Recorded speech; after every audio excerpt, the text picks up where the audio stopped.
We're watching a very high-class player. This is when you know every individual is at his best.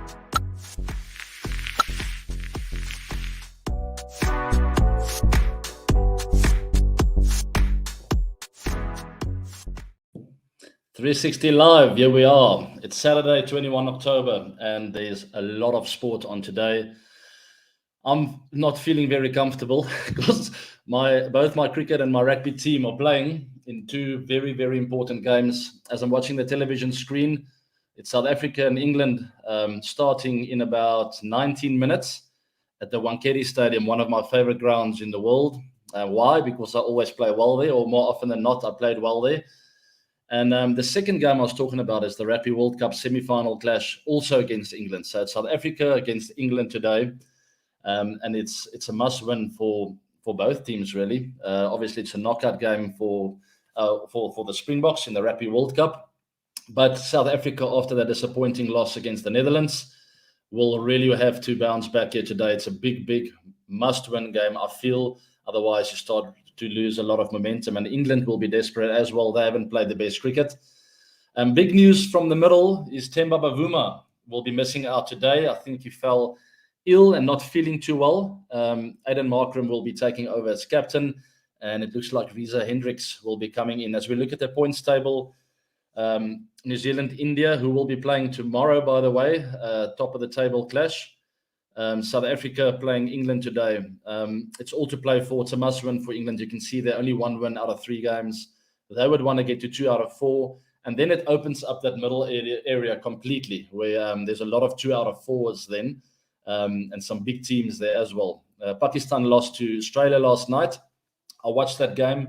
It was played at the Chinnaswamy Stadium, and Pakistan actually were right on track with the chase. And I always knew losing wickets will really sort of break things for them, which ultimately ended up happening. Standout bowlers, Adam Zampa, Josh Hazlewood, just absolutely incredible. Hazlewood with his control, he didn't really break a lot of partnerships. That's where Zampa came in, but Hazlewood built the pressure, and really good captaincy, the way they sort of pushed Hazlewood in at the right times just to build a bit of pressure. Zampa coming on and really finding those breakthroughs for Australia, and ultimately putting too much pressure on Pakistan. And then the last 2 matches for England, getting back to today's game again. England obviously losing to Afghanistan there. It was a huge shock to everyone. I'm still in shock. And then South Africa went on to lose to the Netherlands right after that. So then there was like a double shock. And then England winning against Bangladesh there.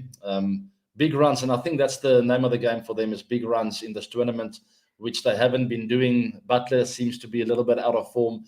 Hopefully he won't find it today, but let's see how he goes. I love watching him play. And there's the last 2 games for South Africa. That big shock, losing to the Netherlands, and only by 38 runs. You see, it's so disappointing. I think if they look back at this game, they will just go like it's one decent partnership from winning that game, you know.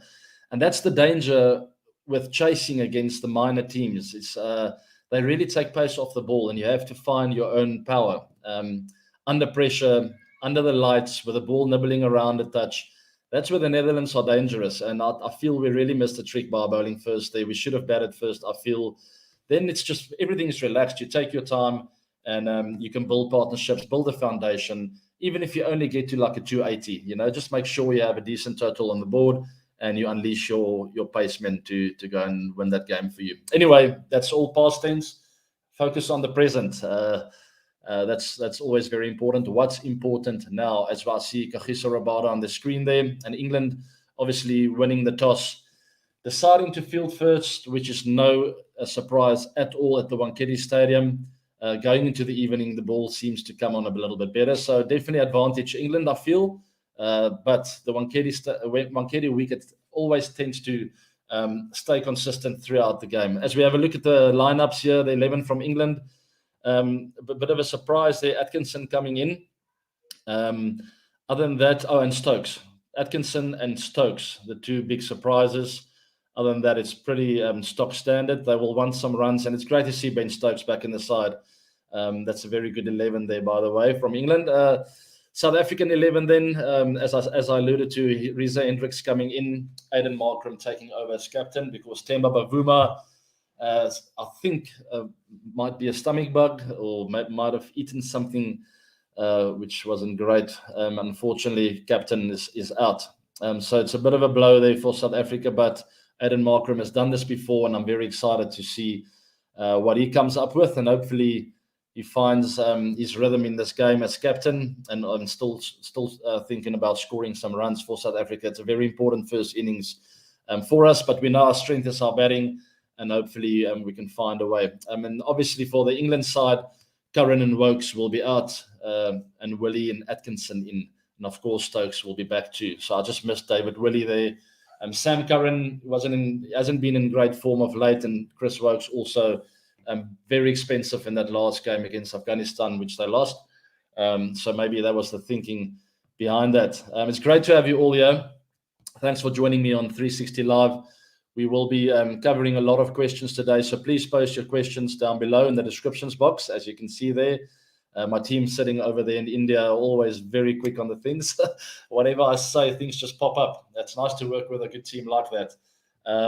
Yes, I'm at home here in Pretoria. It's a beautiful, beautiful day, and hopefully it will be some beautiful results for South Africa. There's also some big Premier League games on. I know Liverpool is in a must-win situation. And there's some other really good Premier League games. So lots of sport. It's cricket. There's also Sri Lanka playing Netherlands at the moment. England and South Africa starting. This World Cup rugby coming on later. It's all happening. And then I just thought I will quickly text my friend Virat Kohli. I see he has replied. I just wanted to say congratulations with your 100. And I was very happy with a quick reply. So we will be having a quick look at his video, but not yet. It'll be coming on soon, as I will quickly cover just what I see at the bottom here. What's your opinion about Virat Kohli's 78th century? He will break Sachin Tendulkar's record of 100 centuries. It's still 22 away. It's no easy feat, but if it's one man that can do it, it's certainly Virat Kohli. Just a phenomenal knock in that last game. He seems to be very, very calm and relaxed. I know he plays his best cricket when he's full of fire and energy, which we see in the middle, but I also see a calmness, which is very fresh and new to me in a way. He looks in control of his game. He looks happy around his teammates. That's always very important for a sportsman, to be comfortable with your environment, to feel at home. I know every single team go through ups and downs with regards to team spirit and team culture, and I certainly think the Indian team also have been going through that. Different formats, different players coming in and out, different captaincy. A lot of things must have been on Virat's mind of late. In the last few years, I know he was under a lot of pressure from the board as well.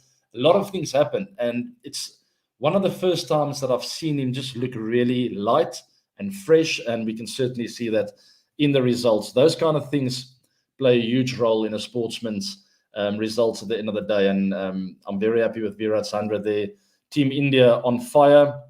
New Zealand also playing really good cricket, so I can't wait for that clash. It's going to be an incredible game.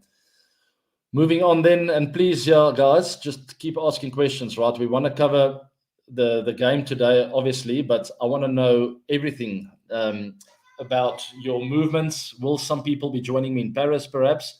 If the Springboks win tonight against England, I will definitely be going to France to go watch that final. And I will go to India via France because I'm joining the World Cup around the 1st of November. I think I will be there. I'll go watch that India-South Africa game live in Kolkata. So I'm very much looking forward to that. Let's cover this question. Seshvar, England versus South Africa in both rugby and cricket in one day. How often has that happened? You're very, very right. It's always a big clash. You know, South Africa and England have go back a long way. There's huge history. There was something that you call the Anglo-Boer War. I don't know. You guys can maybe Google that. That dates back many, many years ago. So that's where the rivalry maybe started, and we're battling it out in the sports field these days. Luckily, no violence. Maybe some of the fast bowling from Mark Wood and Kagiso Rabada can be violent sometimes. Other than that, it's all played in good spirits, and that's all past tense. As Mike Atherton is carrying the World Cup onto the field here at the Wankhede Stadium. It's a big build-up. You see the Emirates ladies also looking very excited there in the background, and it's going to be a great clash. I'm a little bit nervous. I didn't want us to bat first, so feeling a bit uncomfortable. Immediately what comes to mind is Quinton de Kock needs to have a steady start. Reza Hendricks, by the way, it's not all doom and gloom that Themba Bavuma is missing out, because Reza Hendricks has proven himself over the years. He's a fantastic player, and he scored a lot of runs, so he really deserves his chance. And the two of them, if they get going, I've seen them get really big partnerships in the past. They love batting together, so it's not the end of the world. We're going to miss our captain today, but I think we'll be okay. The balance of the team still looks fine. As long as we get a good start here, you can really cash in at the Wankhede Stadium. I can tell you, I've played a lot of games at the Wankhede Stadium. It's a beautiful stadium. It's very loud. The stands are very, like, almost on the ground, it feels like, because it goes up very high. So the people and the sound come right into the middle of the pitch, and it's just incredible to play there. It's about 8 minutes to the start of the game, to the first ball. I'm not sure what the commentators are today, but I've found since my retirement that commentators play a really big role in my experience of watching the game. So hopefully we'll get some goodies. They can be irritating sometimes, with all due respect, but you get some really good commentators too. As we cover another question at the bottom here, Abby, what do you think? What's the pass score for South Africa today to win Wankhede Stadium? I wouldn't look at anything less than 300. It obviously depends what we get. I'll have a look at the first few deliveries, as I like to do. I love analysing the game and watching the movement of the fielders and the captain's thinking. I don't know why it's not a packed stadium, guys. This is a huge game. Where are you all over there in Mumbai? Why are you not watching the game? It has been a little bit disappointing, the crowd attendance.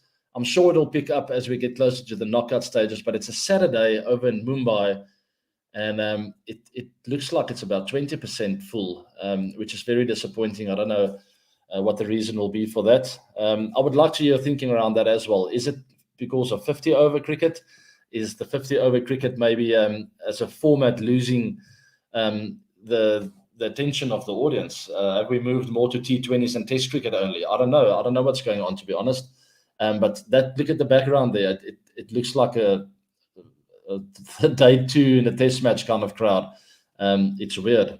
Anyway, as we watch the national anthems being sung by South Africa, the guys look very focused. They look nervous, I must say.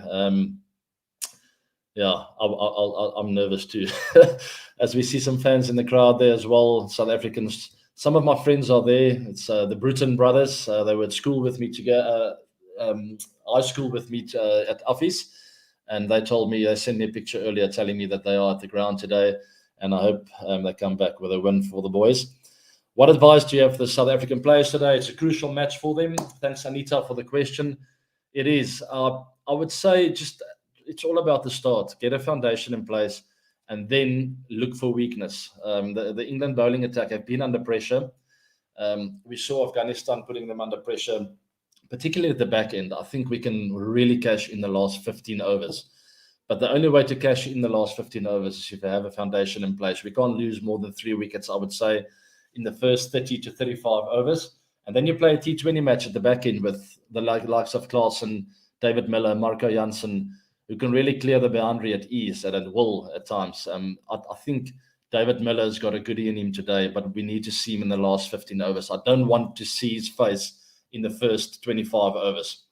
So that would be my advice. Take a deep breath. It's a big game. We all know that, but one step at a time. What's important now is an opening partnership. Let's analyze and assess the wicket. Is there swing? Because the Wankhede Stadium with the new ball sometimes gets a bit of bounce and swing, and you will see probably 2 slips in there early on, maybe even 3, if the English bowlers get it to swing. So I would just say a good start, assess the wicket, assess the conditions, communicate well as a team, slow things down when you're feeling the pressure, and once you get momentum, speed things up and have a real go and put the pressure on the opposition. So yeah, pretty basic stuff that I just mentioned there. I'm sure the guys in the change room will be communicating more in depth about game plans and how you can cash in at the Wankhede Stadium at the back end of the innings. You get value for shots there, so it's really important to just give yourself a chance and don't throw your wicket away early on. Maruf, thanks for your question here. Quinny and Klaasen should step up It's a good chance for Riza to do something special. I agree. I spoke about that earlier. Klaasen is in the form of his life, and he needs to give himself a chance. He's been a little bit in a hurry, and this is the perfect opportunity for him. Just give yourself 10 to 15 balls, get a runner ball, understand the flow of the game, take in as much information as possible. Quinny's been batting absolutely beautifully, and I'm expecting fireworks from him. I batted with him here at the Wankhede Stadium. In fact, I didn't bat with him. Sorry, Faf scored 100 with him, both of them, as I came in to join Faf. But and also scored 100. That's the one we got more than 400 in a final game. It was 2-2 the Wankhede Stadium against India. I think it was 2016, and it was just a fantastic game of cricket. But I watched Quinny play a fantastic 100, so he will have good memories off the ground. VJ, remembering those 2015 moments in Wankhede, it was 2015. There you go. AB Faf and Quinny de Kock smashing India 438 for 4. It was a special one. Can I meet you in India against South Africa? Big fan of you. Wanted to meet you for a long time, but I can't. If you will be in Kolkata, there's a good chance you'll see me there. I will keep an eye out for you when I walk through the main gate. So just wait for me there. I will be wearing probably a suit because I'll be going into the president's suite that day to meet with some of the important people of India, and just having a bit of chat about the game. But Vijay, if I see you outside the ground there, just shout 360 live, and I will turn around and I'll try and meet you, and we'll maybe take a selfie together. Keep posting your questions, guys. We're having a lot of fun. As Quinton de Kock and Riza Hendricks are walking out to bat, we used to have this habit of clapping batters on when they walk to the middle. I don't see that happening anymore. We just obviously with the crowds, they just cheer and shout. But I remember in my school days sitting on the side, and the coach would say, "Okay, here we go, clap," and the opening batters would walk out, and we all would go. Great memories. Give me some memories of you guys playing cricket, growing up with cricket. Another memory that comes to mind is, I will cover that question in 1 second. Another memory that comes to mind is when the bowler turned around to run in, the captain would always shout, "Walk in with the bowler," and everyone had to walk in. That all obviously disappeared as I started playing professional cricket. But primary school and high school, we were told to walk in with the bowler with every single delivery. Very interesting. We can pop that question back up as we watch Quinton de Kock, age 30, average 45, strike rate 96, 149 games for South Africa. And in this year's World Cup, he's been averaging 76. We will need all of that today. There's that question. I believe, how will you score more runs today in between Quinton de Kock or Jos Buttler, two attacking batsmen and wicket keepers? I'm going to have to back my friend Quinton de Kock, right? I think Jos Buttler is one of the best T20 players in the world, especially in the IPL. He's always there in there about. But I think this 50-over format just suits Quinny so well as a left-hand batter as well. He seems to be in better form than Jos Buttler at the moment, and I hope that will be the case today. There's Reece Topley taking the new ball, 29-year-old from England, averaging 25, economy 5.2. I can tell you he's very slow through the air. And the first time I faced him, I was about a second and a half early on the ball. But what makes him good is he's quite tall, he gets bounce, and he gets that swing back into the pads of the right-hand batter. But I've always enjoyed facing this guy. His gentle swing into the pads. I played against him at the Wanderers in a T20 match, and I really enjoyed that kind of pace. Very slow through the air, and I think, oh, there we go, 4 runs. Very first ball, Quinton de Kock on the attack, and that's what I love about this youngster. I call him a youngster because he was always the youngster in the team when I was playing there. He always looks for weakness from the very first ball. He respects a good delivery, but there's width. He's not gonna leave that alone. It's his food and drink, you know. Topley got his arms on his head because he thought he was in the game with that swing, and the slips are in place. As I mentioned to you guys, there will be a couple of catches. Divyanshu out to judge line and length off the ball quickly. Oh, there we go. There's the first wicket. Kumas, oh my word, he's given it not out. I think it looked like an edge. Quinny doesn't look like. And there we go. It's a referral. I hope you all are watching the game live. Quinton de Kock seems to have nicked off. He looks confused. I saw a deflection, so I think he did nick it, but he also obviously hit the ground at the same time. But thank goodness for TMO. We're gonna, what do you call it in cricket? Just a referral. I don't know. It's TMO in rugby, I think. Sorry about that. I'm watching too much sport these days. Sorry, I've lost complete focus here because we can't afford to lose Quinton de Kock now. Here we go. Oh, please don't tell me it's a nick. I'm just going to be silent for 1 second, guys. Oh, he did nick it. He hit the ground and it hit the bat at the same time. And those are the ones you don't feel. I had one of those in Ireland where I nicked it off to first slip, I think, and I've got a lot of criticism for that. It was against India, Zaire Khan. But as I hit the ground, the ball hit my bat at the same time. And you're always very confused when that happens until you see the replay and you go like, oh my word, I actually hit the cover of that. So I'm pretty convinced I saw a deflection of Quinton de Kock's bat here, the hotspot or the sneako. Oh, he didn't. It's a very difficult decision, this. I thought I saw a deflection, but Quinton might get away with this because there's a lot of spikes at the same time. I don't know how they're going to make this decision. Just on the eye, watching the ball, I thought I saw a deflection. And I'm still expecting this to be out. I don't know what's going to happen. Anyway, oh, there we go. It is out. Yeah, with the naked eye, you could see a deflection. I saw the ball deflecting off the bat, and unfortunately, Quinton de Kock is out. Not the ideal start for the Proteas. Keep posting the questions. My goodness, I'm so disappointed now. It's our informed guy, but there are other batters, obviously. Coming in at 3 will be Rassie van der Dussen, I think, followed by Markram, Klaasen at 5, Miller at 6. Yeah, well, we need a partnership here, guys. Another question. Aman, sorry, I'm completely off balance now after that. Teams like Australia and England, and by the way, when I was playing, I was the same. When I was the next batter to bat and we lost a wicket, I would be very off balance. My mind would be rushing. And the minute I stepped across the boundary rope, that's where I always just felt at home. Like, okay, now I can relax. I know what I'm doing. Anyway, teams like Australia and England are finding it hard to carry on the momentum given by the top order. Being one of the greatest middle order batsmen of yourself, thank you very much. Why do you think there are so many collapses? That comes with confidence.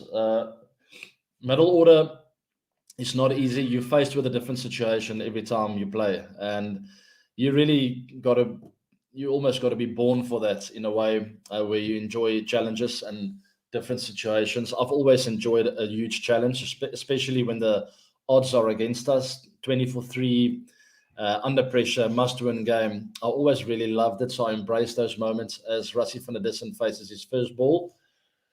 And Quinton de Kock being a bit naughty there, right? It's his second ball he faced. I was praising him for looking for weakness.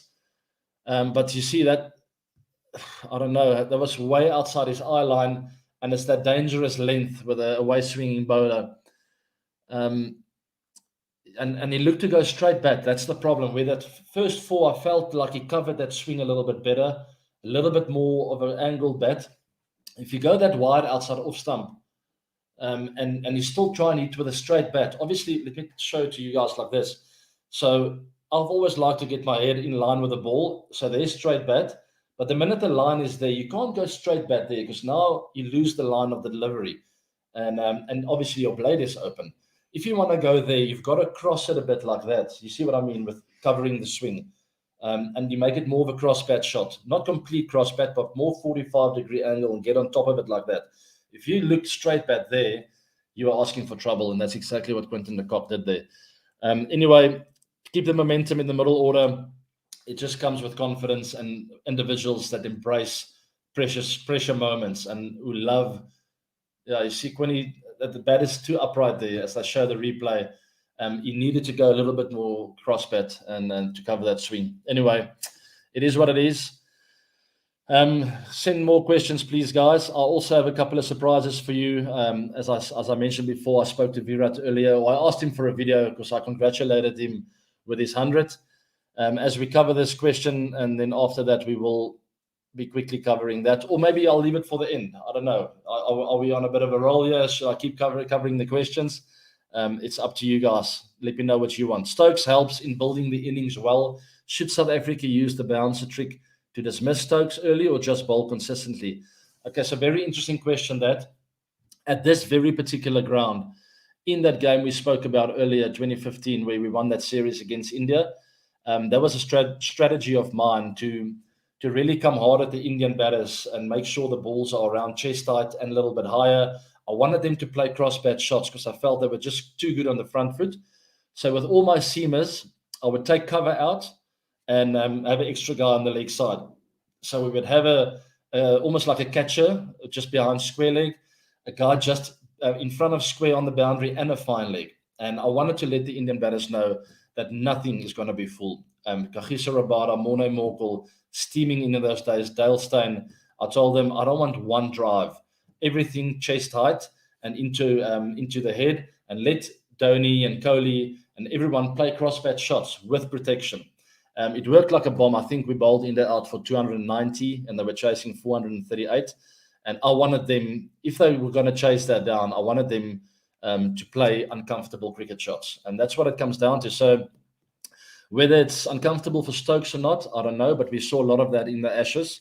A lot of short pitch bowling with protection. That's the key. And Baz McCullum covered that in length. And who else did we speak to? I think David Malan talked about, and Stuart Broad as well. We had interviews with them. If you want to go check it out, have a look at my channel and you can see all the past episodes. But we spoke about having the right fields. It's one thing bowling good bounces, but it means absolutely nothing if you don't have the right players to catch the ball. So I think that's one way in one-day cricket, with all the restrictions, to still make it work. You got to take your cover out, leave that gap open, let the batter know he's not going to get driving. He's not going to be driving today. It's not a driving school. And you get those two catches out on the boundary, but also a square leg. You can be there for a catch. You have a mid-wicket and a mid-on. Very strong leg side field. And I think it's a great idea. I don't know about Stokes and them. It depends on the wicket as well. If there's a little bit of pace on the wicket, it's always a good idea, because there are very few batters in the world who can consistently play a cross-bat shot and keep it on the floor. And one or two will go up. So if you need a wicket, it is a great game plan, and it's a great question. Saresh, thank you very much for that. Moving on then to the next question. My super fan, Sri Hari, thank you very much. What are your thoughts that come to your mind while taking retirement, taken place in my heart that no one can reach, and broken my heart? I'm sorry about that. Sorry for breaking your heart. I am a human being after all, and we also have emotions and a life away from cricket. And I just felt at that time it was time for me to move on. I found myself in the last year thinking about other things while I'm on the pitch. That was one reason. So I felt like the passion started fading a touch. And the big reason actually was I stopped playing international cricket. And I just didn't play enough cricket really to still try to be the best in the world. That's always why I played the game of cricket. I wanted to be the best. I wanted to be part of the best teams and win games of cricket, as many as I can.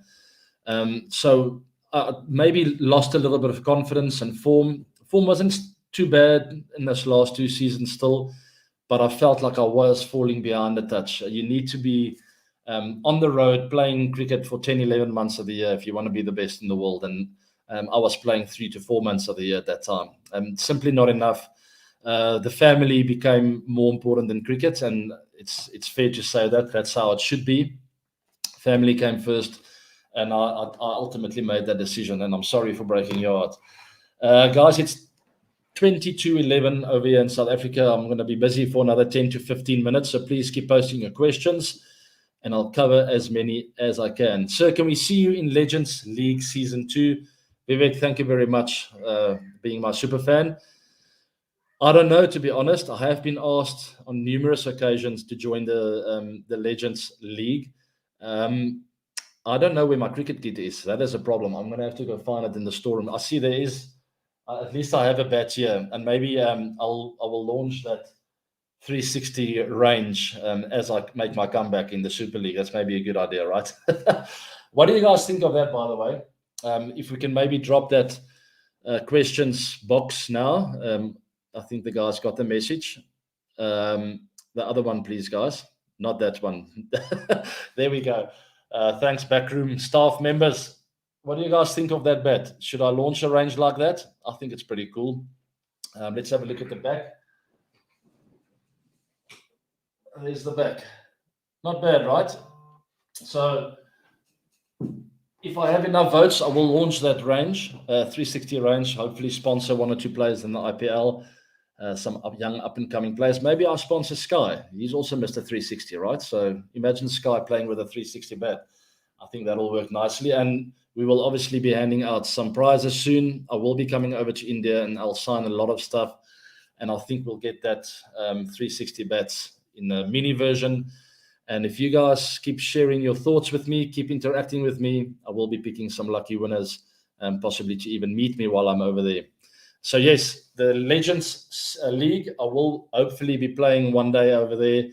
I can't tell you when, guys. I haven't hit a cricket ball since my last game. So I'm not one of those. I'm one of those guys who, once I close a chapter, I generally don't revisit that. But never say never, right? I will want to be the best. That's the problem. So I'm going to have to go and train hard in the nets again. But never say never. Nothing is impossible. So we watched Rassie van der Dussen facing 6-for-1 South Africa after 2.2 overs now, Topley bowling a dot ball there at the Wankhede Stadium in Mumbai. What a fantastic game for cricket. Nilanshu Singh, thank you very much for asking this question. What do you think after Hardik's injury? India can play Sky in place of Hardik, and in place of Shardul play Shami. So yes, that second part of your comment there is very important. Shami will have to come in because you will need a frontline bowler. I think we'll see that happen. I don't know. Sky in for Hardik. Yeah, that could work. I think it'll be fantastic. Actually, it's a big game. They need runs on the board, and I love watching Surya Kumar Yadav. I think he's a wonderful player. And this might be his opportunity. Let's see what happens, Nilanshu. Luckily, I'm not a selector. It's not an easy task being an Indian cricket selector. I think there's so much talent. It's difficult to pick one or two. PJ, nice to see your name again. What should Riza and Rassie van der Dussen should do right now? Should they attack or should stick around for 20 overs? Stick around 100%. Under pressure, it's not the time to attack. Especially if they bowl well. There's nothing you can do about it. I would say play smart cricket. Don't face too many dot balls. That was always really important to me. Under pressure, I would always look to keep scoring. Even if you're not taking risks, try and get the ones and twos. And the way to do that to someone at Topley is come out of your crease. Like half a meter out of your crease. Now you know for him to bowl you or to get your LBW is very unlikely. Come out of your crease, cover your stumps, and manipulate the fields a bit, you know. So smart cricket, very little risk.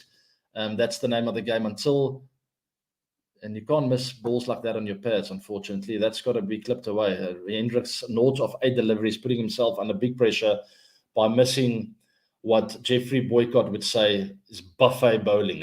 It's one of the funniest comments, and it's a legendary statement that will for always be with me. That was buffet bowling. So that was a bit of buffet delivery there from Topley, and Reese Hendricks missing out on that. The sign of someone who hasn't played yet. So a bit of sympathy for Riza, but hopefully you will get going soon.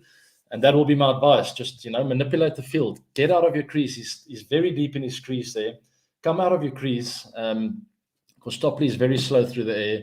Cover your stumps. You see the England fans getting excited now and the pressure really building on these two batters. And it's actually Van der Dussen on strike here, but too many dot balls means more pressure. And unfortunately, South Africa is doing exactly that right now. And something's going to give soon. Hopefully, it's not a wicket. All right. More questions. Last one, I would say. I still want to know if anyone's going to Paris for the Rugby World Cup final. Anyone? You might see me there, hopefully, if the Springboks win tonight. I want to know if I can expect to see someone there. I'd be interested to know how, and by the way, should I do a live session over there in Paris, maybe walking the streets of Paris? What do you guys think?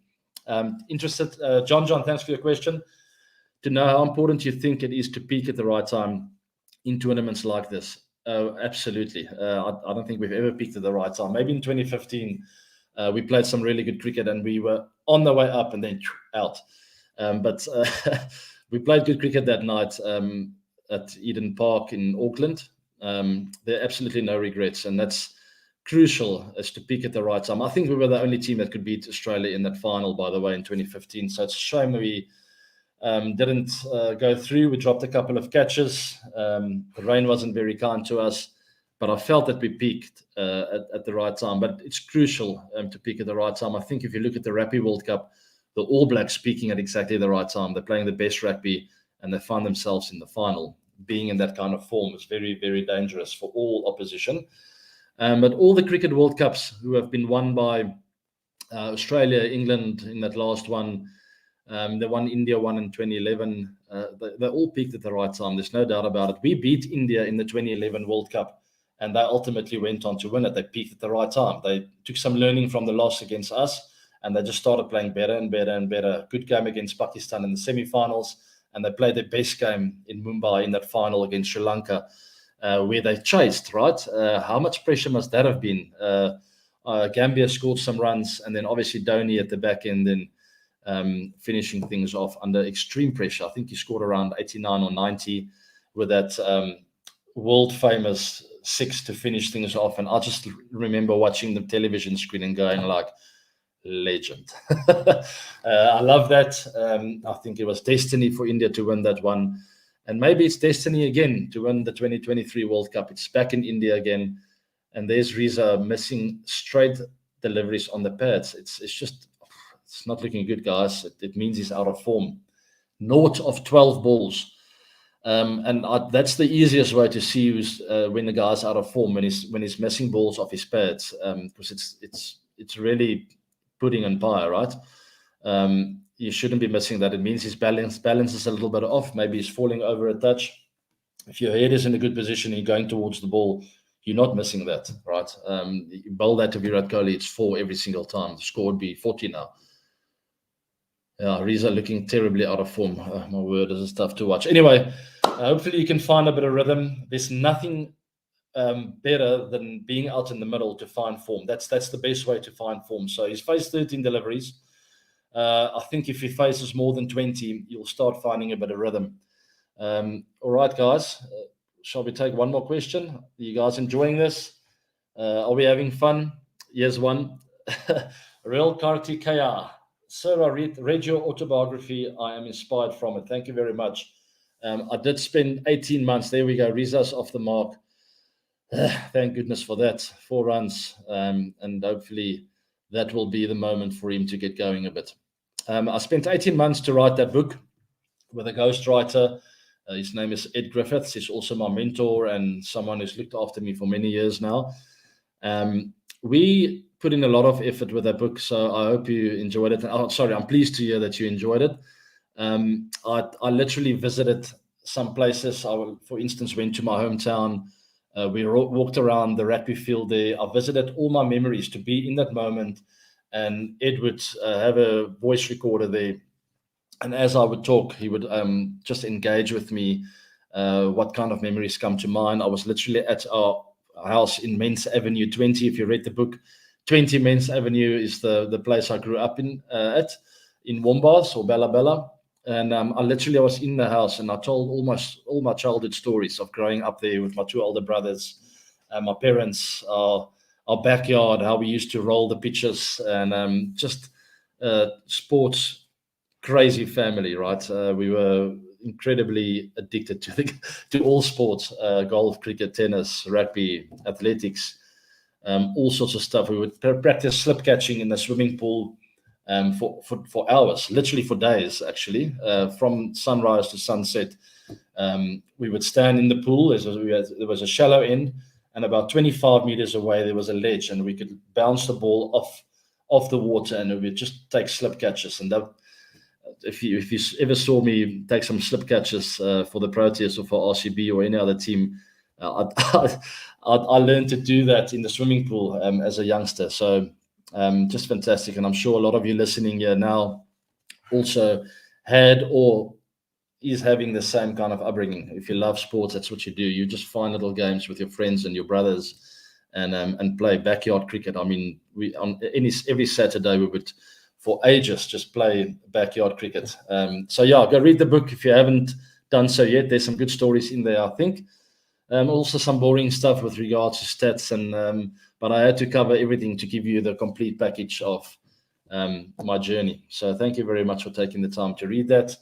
And I think the main message of that book is, and how I wanted to inspire younger people especially, is to show that I'm a normal human being and any dream is possible. If you just believe enough, if you work hard enough, if you learn from your mistakes and you stand up and you never give up, any dream is possible.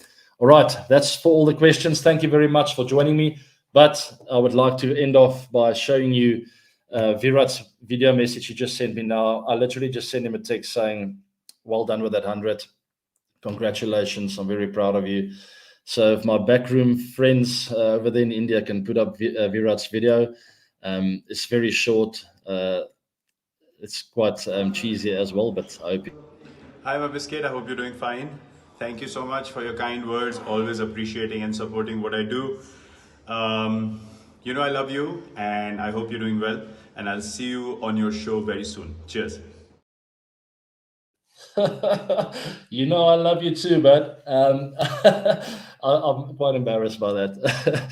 Yeah, I love the man. We're really good friends, and oh, he's in good form, eh? I get so excited when he bats.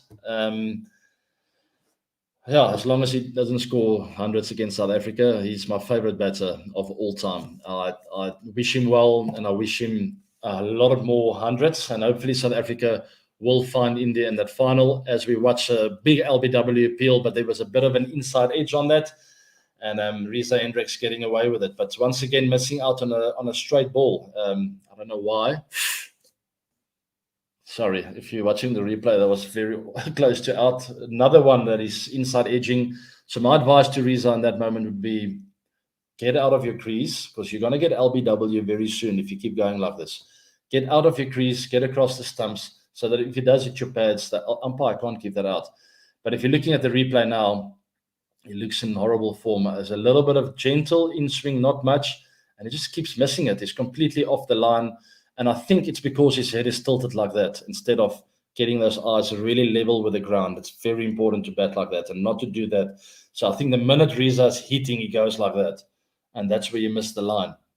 Anyway, there's something else that I want to share with you guys. So my eldest son is quite a good, painter, drawer of things. He's very creative. Something that I'm not. Maybe I was creative on the cricket field, but certainly not with drawing. So he drew this picture. He's done a lot of things, Man United and Messi and Ronaldo's logos. So this is the one he did of an aeroplane, because I told him I'm going to India soon, and hopefully to the Rugby World Cup too. And there's the creativity of my oldest son. It's pretty good, I think. Football gang, 247 VIP jet. I think he saw this on YouTube, maybe on the kiddies' YouTube. What I think is very dangerous for kids to spend too much time on YouTube and on the social media. But what I really enjoy is he's actually learning some stuff on there as well. He's doing educational things on YouTube. And this is proof. The proof is in the pudding, right? And it's a very nice drawing. I'm very proud of my oldest boy. And I think that's it for this week's 360 Live. I think that's it, guys. Oh, and sorry, I missed that. I closed the private chat, but it's DRS in cricket, not TMO. I apologize. And it's also Arsenal versus Chelsea today. That's the big Premier League game I was talking about. And also I know Liverpool is playing in a big one as well, very important one. I don't know if Man United is playing today. I don't really care, because I'm losing interest in my own team. They're really hurting me. I'm just kidding. Keep supporting your teams, right? Through thick and thin. As we watch the last delivery from Willie, and that's done. Rassie van der Dussen with a dot ball. South Africa is on 17 for 1 after 5.3 overs. Not ideal, but I back my boys to come back and to keep fighting. Guys, have a wonderful weekend. Have a great Saturday. Enjoy the cricket, the World Cup cricket. Enjoy the World Cup rugby and the Premier League soccer and all sport. We're all very privileged to be able to watch sport. And I hope you have a wonderful weekend. Stay safe. God bless you. And thanks for joining me on 360 Live. Until next week.